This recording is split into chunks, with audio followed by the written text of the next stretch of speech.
Yo, what's going on guys? Arekkz here. Welcome back to another video for Monster Hunter Rise. And in this one, I want to put together a video on my ninja sword build. The High Ninja Sword, the fantastic new weapon as part of Update 2.0. That of course is the sword and shield with the 100% crit and the massive chunk of green sharpness.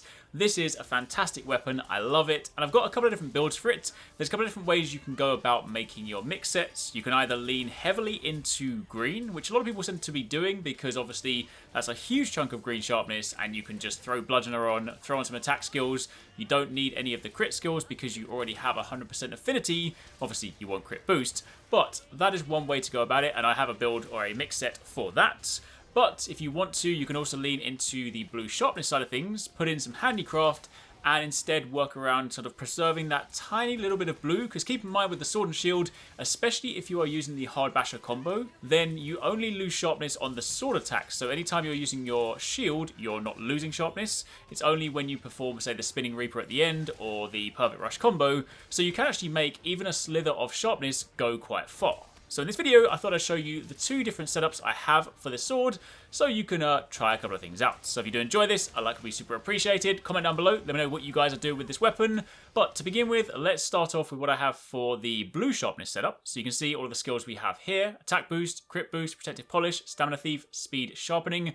These are the primary ones, but to go over a few things in greater detail, if we jump over to the skill screen, obviously attack boost here, the level 7 version giving us the plus 10% attack with the bonus 10.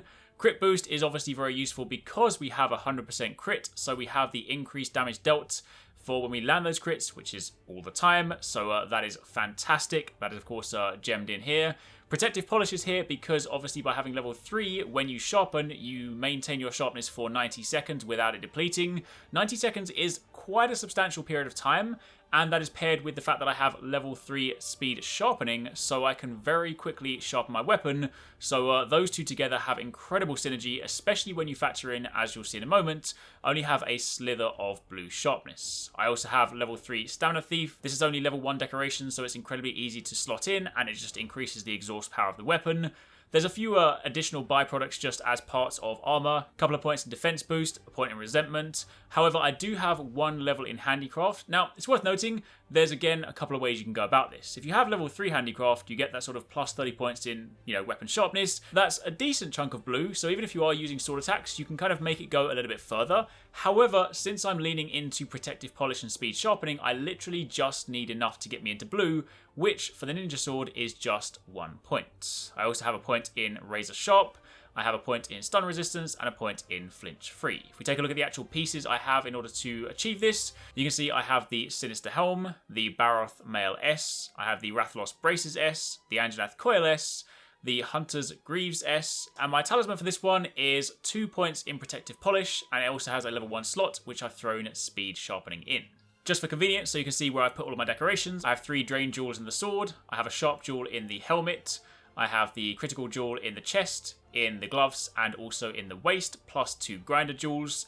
I had a spare slot in the Hunter's Greaves, so I just put in Razor Jewel. Honestly, it doesn't necessarily need to be there. That's kind of a free slot to put whatever you want in there, but it's kind of handy. And again, I then have the final grinder jewel in the last slot. So altogether, that is a nice selection of skills. You have a lot of attack from attack boost, you have the bonus from being in blue sharpness, you have critical boost so you can lean into the damage of that 100% affinity, and beyond that point, everything else is just there to sort of, lean into keeping that blue sharpness.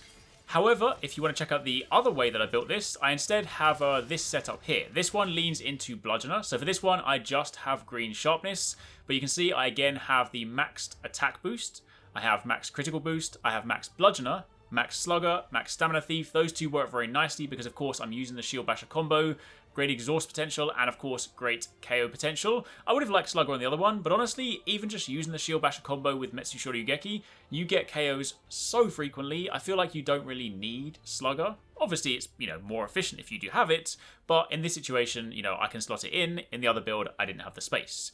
You can also see there are a few extra sort of skills here. These kind of just come as parts of the armor set, so I don't need water attack. Defense boost I'm not fussed about. Focus, things like that aren't really that important. I had a few slots free, so I've thrown in things like free mail or flinch free, but generally speaking, the main skills are at the top. And in order to make this one, I have the Anjanath Helm S, the Baroth Mail S, the Anjanath Van Braces S, and the Coil S. and the Hunter's Greaves S. And my talisman on this one is a level 3 Bludgeoner, level 2 Water Attack. No slots on this, but as you can see, it is nice having level 3 Bludgeoner because I can just sneak that in without having to gem that in with decorations. And again, just so you can see the distribution, 3 Drain Jewels in the sword, 1 Critical Jewel in the helmet, the chest, and of course the waist.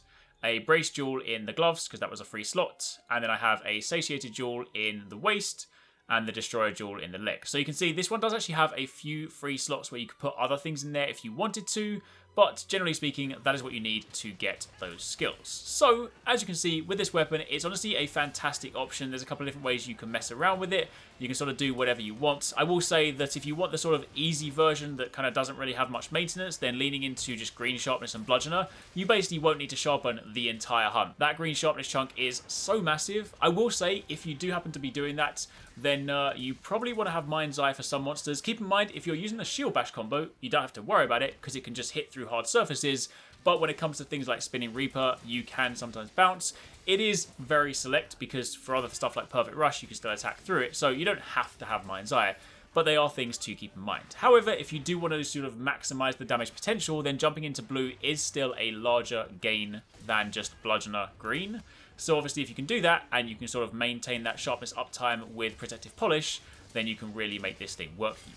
Either way, those are my 2 setups I've been using for this weapon. Let me know in the comments down below what you guys have been doing. There are some other things you can mess around with. If you want to lean into like Offensive Guard to get more out of Metsu Shoryugeki, you definitely can. But this is my setup. If you want to catch more from us at Arekkz Gaming, don't forget you can catch the guys 269 and Paradise Central streaming over on Twitch weekdays, playing a variety of games. If you guys want to jump in, tune in, watch, and even join in, then make sure you check them out. The links to those are in the description box down below. And of course, you can join the Discord to get involved in all of the discussions.